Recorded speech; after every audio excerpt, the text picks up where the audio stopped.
So aside from all of this stuff, it looks like nothing was really damaged. The screen is in good shape. There's debris here. The stock box,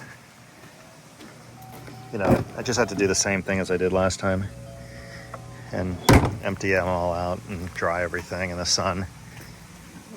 This obviously turned into a corral.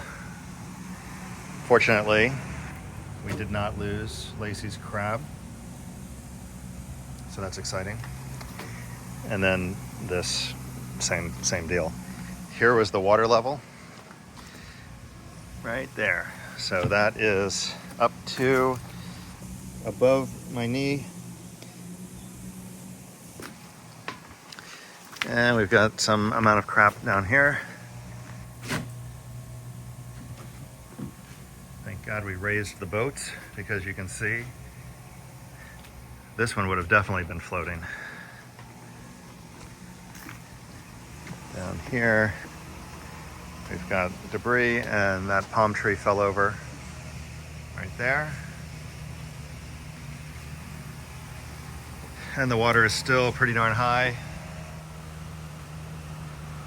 Water is still over the seawall, but we're a little higher. Not too bad.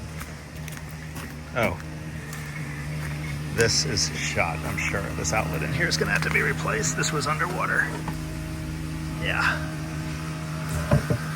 Okay, not too bad.